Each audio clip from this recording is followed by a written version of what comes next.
जरा सोचिए, जिस सरकारी स्कूल में आज आम गरीब परिवार का बच्चा पढ़ता है, उसी स्कूल में अगर किसी दिन मुख्यमंत्री का बच्चा, मंत्री का बेटा बेटी, विधायक का बच्चा और बड़े बड़े अधिकारियों के बच्चे भी पढ़ते हुए नजर आए, तो क्या होगा?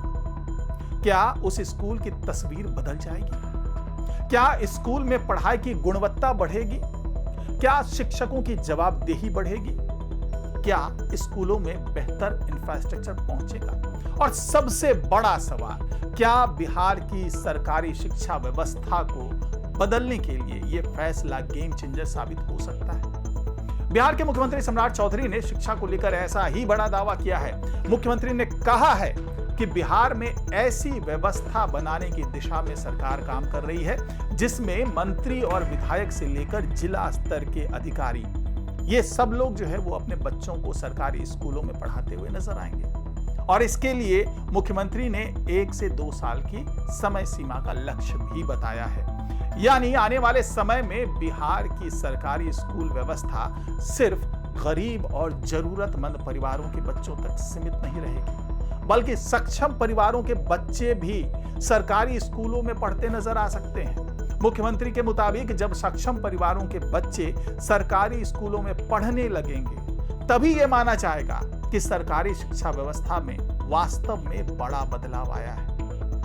लेकिन इस बड़े ऐलान के पीछे की पूरी कहानी क्या है? सरकार आखिर सरकारी स्कूलों में ऐसा क्या बदलने जा रही है कि मंत्री और अफसर भी अपने बच्चों को वहां पढ़ाने के लिए तैयार हो जाएंगे? और क्या सिर्फ सरकारी स्कूलों को हाईटेक बना देने से बिहार की शिक्षा व्यवस्था की सबसे बड़ी समस्या खत्म हो जाएगी? आइए पूरी कहानी समझते हैं। नमस्कार, मैं हूं डॉक्टर सुरजीत सिंह और आप देख रहे हैं YBN बिहार झारखंड। तो पटना के ज्ञान भवन में एक कार्यक्रम को संबोधित करते हुए मुख्यमंत्री सम्राट चौधरी ने बिहार की शिक्षा व्यवस्था को लेकर अपनी सरकार की योजनाओं का जिक्र किया। मुख्यमंत्री ने कहा कि बिहार में सरकारी स्कूलों में सभी जरूरी सुविधाएं और संसाधन विकसित किए जा रहे हैं। सरकार का लक्ष्य सिर्फ स्कूलों की संख्या बढ़ाना नहीं है, बल्कि सरकारी स्कूलों को आधुनिक और बेहतर शिक्षा का केंद्र बनाना है।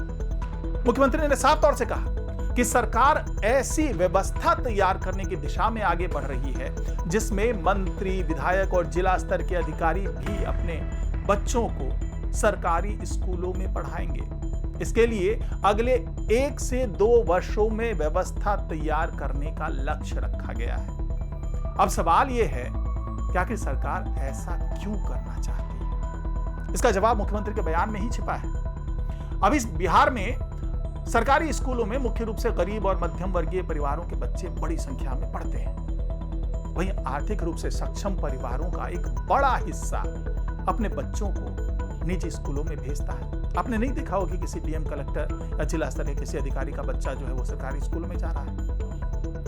आमतौर से गरीब मध्यम वर्गीय परिवार के बच्चे वहां जाते हैं। नतीजा ये हुआ कि सरकारी और निजी शिक्षा व्यवस्था के बीच एक सामाजिक दूरी भी बन गई। सरकारी स्कूलों में पढ़ने वाले बच्चे और निजी स्कूलों में पढ़ने वाले बच्चों के अनुभव अलग अलग हो गए। मुख्यमंत्री का मानना है कि अगर सक्षम परिवारों के बच्चे भी सरकारी स्कूलों में पढ़ेंगे तो सरकारी शिक्षा व्यवस्था की गुणवत्ता को लेकर सरकार और प्रशासन पर स्वाभाविक रूप से ज्यादा दबाव बनेगा, क्योंकि जिस स्कूल में किसी अधिकारी का बच्चा पढ़ रहा होगा वहां उस अधिकारी की नजर भी रहेगी। जिस स्कूल में विधायक का बच्चा पढ़ रहा होगा वहां सुविधाओं और पढ़ाई को लेकर सवाल भी उठेंगे। और अगर किसी स्कूल में मंत्री का बच्चा पढ़ता है तो वहां की व्यवस्था को लेकर सरकार खुद ज्यादा गंभीर होगी।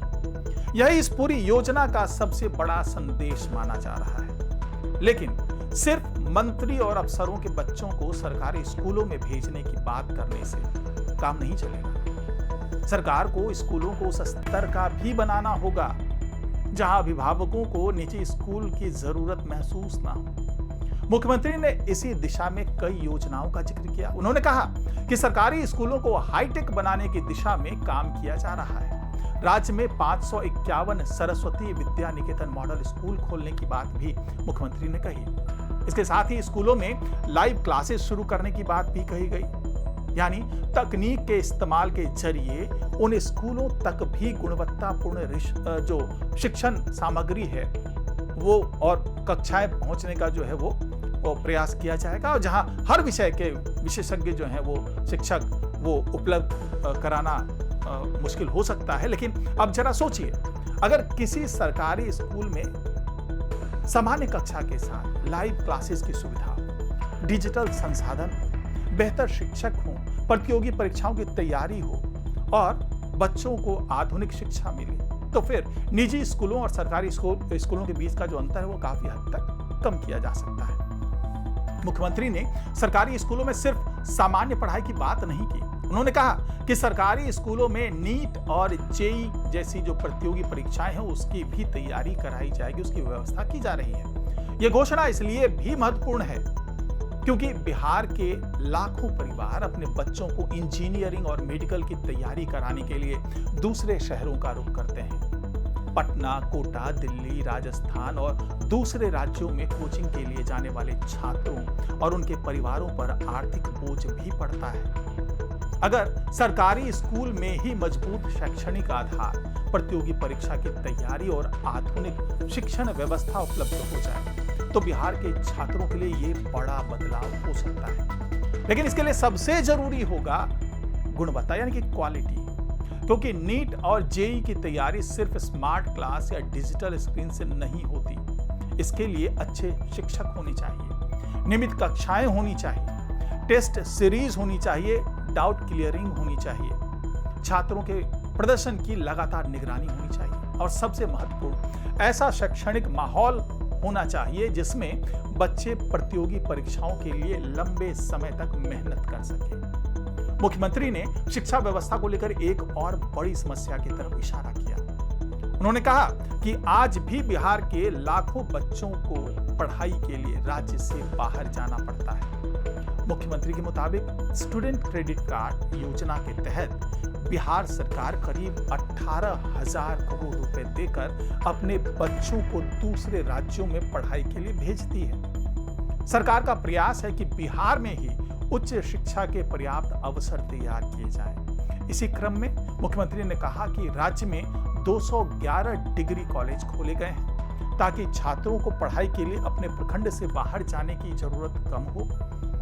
इसके अलावा आने वाले दिनों में 400 से अधिक नए डिग्री कॉलेज खोलने की घोषणा भी की गई है। यानी सरकार का शिक्षा मॉडल सिर्फ स्कूल तक सीमित नहीं है, स्कूल से कॉलेज और फिर प्रतियोगी परीक्षाओं तक एक पूरा इकोसिस्टम बनाने की कोशिश की जा रही है। अब यहां कहानी का सबसे महत्वपूर्ण हिस्सा आता है। किसी भी सरकार के लिए योजना की घोषणा करना आसान है, लेकिन योजना को जमीन पर उतारना सबसे बड़ी चुनौती होती है। सरकारी स्कूलों में मंत्री और अफसरों के बच्चों को पढ़ाने की बात सुनने में बेहद प्रभावशाली लगती है, लेकिन इसके लिए कई सवालों के जवाब जरूरी होंगे। क्या सभी सरकारी स्कूलों में पर्याप्त शिक्षक होंगे?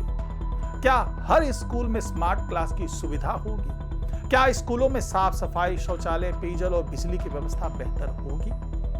क्या बच्चों की सुरक्षा के पर्याप्त इंतजाम होंगे? क्या शिक्षकों की उपस्थिति और पढ़ाई की गुणवत्ता की नियमित निगरानी होगी? क्या सरकारी स्कूलों में अंग्रेजी, गणित और विज्ञान जैसे विषयों की मजबूत पढ़ाई सुनिश्चित की जाएगी?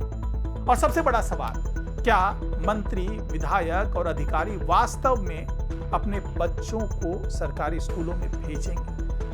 क्योंकि मुख्यमंत्री ने इसे एक लक्ष्य के तौर पर पेश किया है। अब इस लक्ष्य को व्यवहार में लागू करना सरकार की सबसे बड़ी परीक्षा होगी। मान लीजिए सरकार अपने लक्ष्य में सफल हो जाती है, मंत्री के बच्चे सरकारी स्कूल में, विधायक के बच्चे सरकारी स्कूल में, डीएम, एसपी और दूसरे बड़े अधिकारियों के बच्चे सरकारी स्कूल में, तब क्या होगा?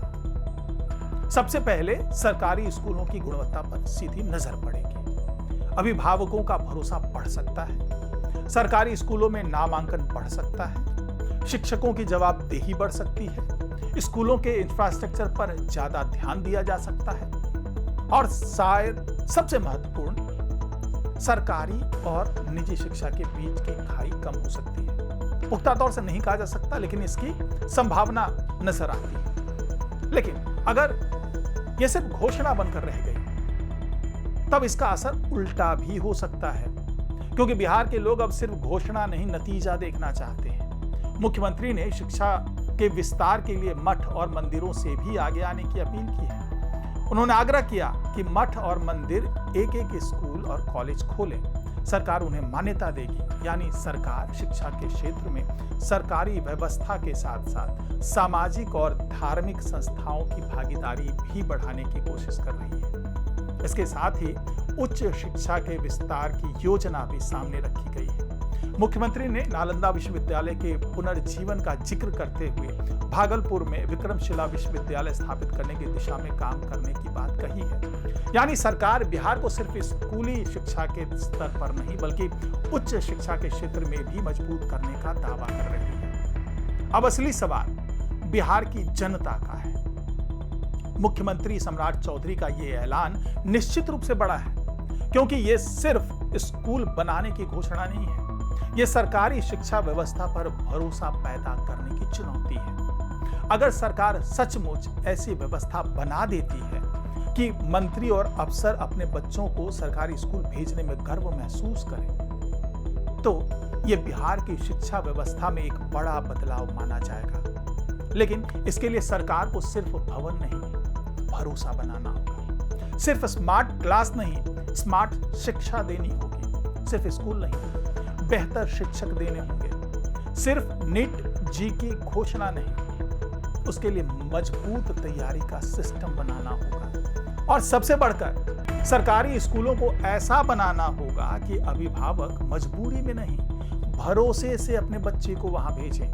क्योंकि आखिरकार किसी भी शिक्षा व्यवस्था की सफलता का सबसे बड़ा पैमाना यही है कि समाज का सक्षम वर्ग भी उस व्यवस्था पर भरोसा करे। अब मुख्यमंत्री ने 1 से 2 साल का लक्ष्य दिया है। आने वाले समय में यह देखना दिलचस्प होगा कि बिहार के सरकारी स्कूलों की तस्वीर कितनी बदलती है।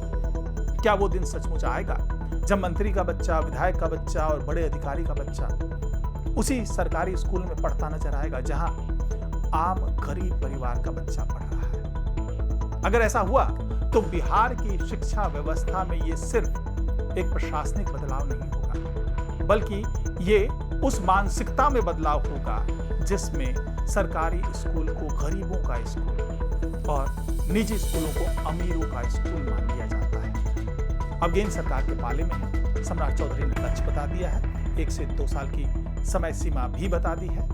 अब बिहार की जनता इंतजार करेगी कि सरकारी स्कूलों में वो बदलाव कब दिखाई देता है, जिसके बाद मंत्री और अफसर भी कह सकें, हाँ, हमारे बच्चों के लिए भी यही स्कूल सबसे बेहतर है। आप कमेंट बॉक्स में अपनी राय जरूर लिखिएगा।